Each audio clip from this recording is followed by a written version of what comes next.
সুপ্রিয় শিক্ষার্থীবৃন্দ, আসসালামু আলাইকুম। আশা করি সবাই ভালো আছেন। আজকে নতুন আরেকটি ক্লাসে সবাইকে স্বাগতম। আমরা আপনাদের সঙ্গে বাংলা গ্রামারের একটা অত্যন্ত গুরুত্বপূর্ণ পার্ট ধ্বনি এবং বর্ণ নিয়ে ধারাবাহিকভাবে আলোচনা করছি। আমরা ইতিপূর্বে ৬টি পর্বে এটা সম্পূর্ণ ক্লাসটা শেষ করেছি। আমরা আজকে আলোচনা করব ৭ নম্বর পর্ব।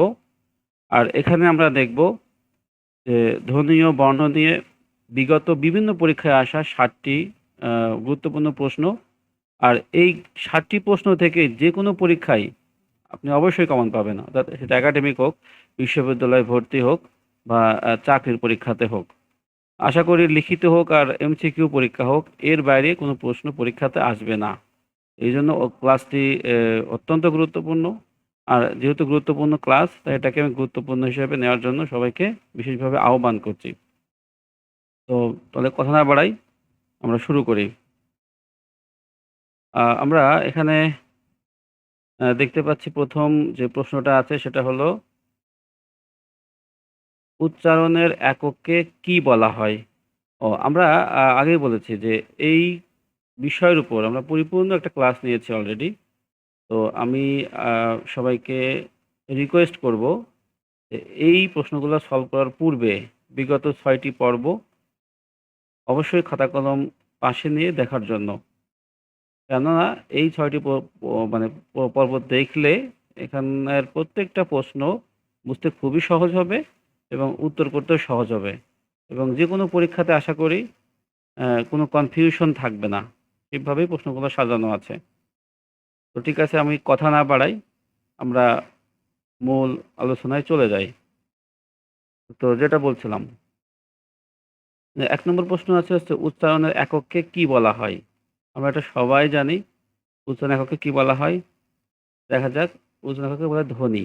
তাহলে পরীক্ষাতে এটা এমসিকিউ আকারেও আসতে পারে, আবার এক কথায়ও আসতে পারে। অর্থাৎ আমরা জানি বিভিন্ন মন্ত্রণালয়ে বিভিন্ন, অর্থাৎ মানে ১৩ গ্রেড থেকে শুরু করে, অর্থাৎ কম্পিউটার অপারেটর বা অফিস সহায়ক বা এই যে ছোট যে পরীক্ষাগুলো, লিখিত পরীক্ষা হয়, এইসব পরীক্ষাতে এই প্রশ্নগুলো অনেক সময় দেখা যায়।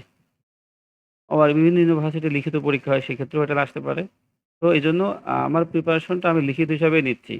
তা যদি কেউ লিখিত প্রশ্ন অ্যান্সার করতে পারে, তার কাছে এমসিকিউ প্রশ্ন অ্যান্সার করা খুবই সহজ।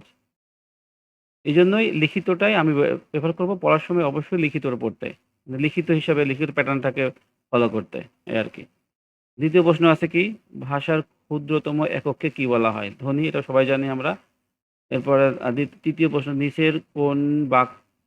নিচের কোনটি বাকযন্ত্রের অংশ নয়? আমরা বাকযন্ত্রের উপর একটা সম্পূর্ণ ডায়াগ্রাম আকারে ক্লাস নেওয়া আছে, ওটা দেখার জন্য আমি আবারও অনুরোধ করছি। তো এখানে আমরা দেখতে পাচ্ছি নাক, কণ্ঠ, জিহ্বা। অর্থাৎ বাকযন্ত্র মানে কি?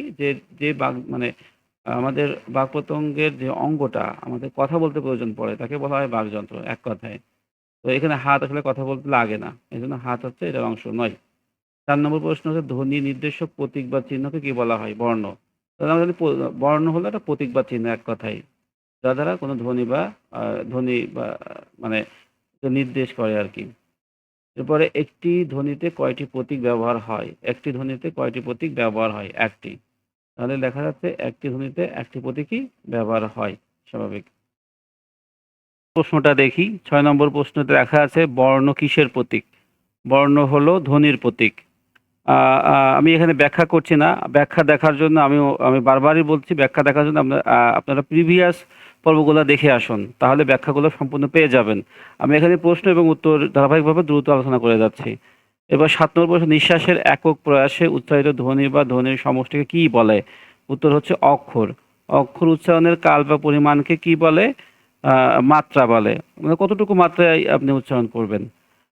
৯ নম্বর, বন্ধন শব্দে কয়টি অক্ষর আছে?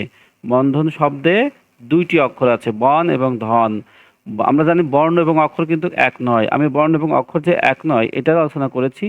এটা কোনো এক পর্বে দেওয়া আছে। এক্সাক্টলি আমার এই মুহূর্তে স্মরণে আসছে না। এইজন্য আমি বলব যে পর্বগুলো দেখার জন্য। আর ১০ নম্বর বলা আছে, বাংলা বর্ণমালায় স্বরবর্ণ কয়টি? এটা খুবই সহজ প্রশ্ন একটা, ১১টি। আ আমরা আমি আরও আপনাদেরকে আহ্বান করছি যে আমার নিজস্ব একটা ওয়েবসাইট, এই যে studypointall.com, এই ওয়েবসাইটে মানে ঢুকে আপনাদের যাবতীয় তথ্য, এই যে 60টি প্রশ্ন দেওয়া আছে, স্বরধ্বনি, ব্যঞ্জনধ্বনি, বিগত বিভিন্ন পরীক্ষায় আমরা দেখতে পাচ্ছি। এই আমার নিজস্ব একটা ব্লগ সাইট, এই আমার এখানে আমরা নিয়মিত বিভিন্ন প্রয়োজনীয় বিষয় সম্পর্কে আমি লিখে থাকি। বাংলা, ইংরেজি, সাধারণ জ্ঞান, গণিত, অর্থাৎ লেখাপড়ার অনেক গুরুত্বপূর্ণ বিষয় এখানে আপনারা পাবেন। তো আমি সবাইকে মানে আমার রিকোয়েস্ট থাকবে আমার এই ব্লগে নিয়মিত তথ্যগুলো নেওয়ার জন্য, যেটা অত্যন্ত গুরুত্বপূর্ণ। তাহলে আমরা দেখতে পাচ্ছি এখন আমাদের প্রশ্ন নম্বর হচ্ছে 11। 11 নম্বর প্রশ্ন হচ্ছে যে স্বরবর্ণের সংক্ষিপ্ত রূপকে কি বলে? স্বরবর্ণের সংক্ষিপ্ত রূপকে বলা হয় কার। কার চিহ্ন 10টি, এটা আমরা জানি। 11টি স্বরবর্ণের মধ্যে কয়টিতে সংক্ষিপ্ত রূপ আছে? 10টিতে সংক্ষিপ্ত, মানে 11টি স্বরবর্ণের মধ্যে কয়টিতে সংক্ষিপ্ত রূপ আছে? সংক্ষিপ্ত রূপ আছে 10টি, অর্থাৎ এই যে সংক্ষিপ্ত রূপে যেটা দেখা যায়, কিন্তু একটিতে নাই, সেটা হচ্ছে স্বরে অ। এই স্বরে অটা কিন্তু সংক্ষিপ্ত রূপ থাকে না, নাই। আবার আধুনিক বাংলা ভাষায় মোট কয়টি বর্ণ পূর্ণ ব্যবহৃত হয়? 45টি, এটা আমরা আলোচনা করেছি। বাংলা স্বরধ্বনিতে হ্রস্বর ধ্বনি কয়টি? এটাও আমরা আলোচনা করেছি, 4টি। বাংলা স্বরধ্বনিতে দীর্ঘস্বর ধ্বনি কয়টি? এটা আমরা দেখেছি, 7টি। সংখ্যা বর্ণ কয়টি? সংখ্যা বর্ণ হচ্ছে 10টি। এটা আমরা গণিতেও জানি যে স্বাভাবিক সংখ্যাকে বলা হয়, এটাকে বলা হয় সংখ্যা বর্ণ। আমাদের বাংলা ব্যাকরণের সংখ্যা বর্ণ হচ্ছে 10টি। এরপরে প্রশ্ন নম্বর হচ্ছে 17, ব্যঞ্জন বর্ণ এর বিকল্প রূপের নাম কি? ব্যঞ্জন বর্ণের বিকল্প রূপের নাম হলো অনুবর্ণ। আর অনুবর্ণগুলো কি? ফলা, রেফ এবং বর্ণ সংক্ষেপ। বাংলা ভাষায় মৌলিক ব্যঞ্জন ধ্বনির সংখ্যা কত? আমরা জানি বাংলা ভাষায় মৌলিক ব্যঞ্জন ধ্বনির সংখ্যা হচ্ছে 30টি। আর আর মানে স্বরধ্বনির সংখ্যা হচ্ছে 7টি। এক কথায় যদি বলা হয় যে মৌলিক ব্যঞ্জন ধ্বনি হচ্ছে 30টি, আর মৌলিক স্বরধ্বনি হচ্ছে 7টি, আর মোট বর্ণমালায় মৌলিক বর্ণ হচ্ছে 37টি। ওকে। যুক্ত বর্ণ 2 প্রকার, আমরা জানি। যুক্ত বর্ণ হচ্ছে স্বচ্ছ এবং অস্বচ্ছ, এটা আলোচনা করেছি। 20 নম্বর হচ্ছে বাংলা ভাষায় মৌলিক স্বরধ্বনির সংখ্যা কতটি? বাংলা ভাষায় মৌলিক স্বরধ্বনির সংখ্যা হচ্ছে 7টি। এটা অনেক পরীক্ষাতে আসে। বাংলা স্বরবর্ণের স্বরধ্বনি, সরি একটু ভুল হয়েছে বানানটা। বাংলা স্বরবর্ণের স্বরধ্বনি মূলত কয়টি? বাংলা স্বরবর্ণের স্বরধ্বনি মূলত হচ্ছে 7টি। পাশাপাশি দুটি স্বরধ্বনি এক অক্ষর হিসেবে উচ্চারিত হয়ে থাকে কি বলা হয়? যৌগিক স্বরধ্বনি বা দ্বিস্বরধ্বনি, এটা আমরা আলোচনা করেছি। 23 নম্বর হচ্ছে বাংলা ভাষায় যৌগিক স্বরধ্বনি বা স্বরবর্ণ কয়টি? 2টি।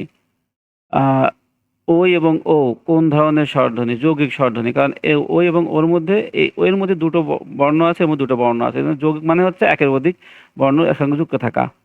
এরপর নিচের কোনটি মূল স্বরধ্বনি নয়? নিচের কোনটি মূল স্বরধ্বনি নয়? এটা আমরা, আচ্ছা এখানে একটু হয়েছে, মূল স্বরধ্বনি নয় কোনটা হবে? এই তো ওটা মূল স্বরধ্বনি হচ্ছে ও, কারণ হচ্ছে যৌগিক স্বরধ্বনি। ওকে, এটা ওকে। 26 নম্বর হচ্ছে ঐকার কোন দুটি ধ্বনির মিলনে সৃষ্টি হয়েছে? ঐকার কোন দুটি ধ্বনির মিলনে সৃষ্টি হয়েছে, বা কোন দুটি ধ্বনির মিলে সৃষ্টি হয়েছে? এভাবে আসতে পারে, বিভিন্নভাবে আসতে পারে। অর্থাৎ ঐকার ভাঙলে কোন কোন বর্ণ পাওয়া যায়, এভাবে আসতে পারে। তার মানে ঐকারের মধ্যে দুটো বর্ণ আছে, এটা স্বরে অ এবং এটা রস্যকার। আর বাংলা ভাষায় ব্যঞ্জন বর্ণ হচ্ছে 39টি, জানি। বাংলা বর্ণমালায় মোট বর্ণ হচ্ছে 50টি, এটাও আমরা জানি। আর বাংলা বর্ণমালায় অর্ধমাত্রার বর্ণ হচ্ছে 8টি, আর মাত্রাহীন বর্ণ হচ্ছে 10টি। তো আমাদের ক্লাসটি আজকে এতটুকুই ছিল। তো আমাদের ক্লাসে যদি ভালো লেগে থাকে তাহলে আমি অবশ্যই বলবো আমাদের চ্যানেলটি সাবস্ক্রাইব করার জন্য, লাইক, শেয়ার এবং কমেন্ট দিয়ে আমাদের পাশে থাকার জন্য। পরবর্তী ক্লাসে সবাইকে অগ্রিম স্বাগতম জানায়ে আজকের মতো বিদায় নিচ্ছি। আসসালামু আলাইকুম।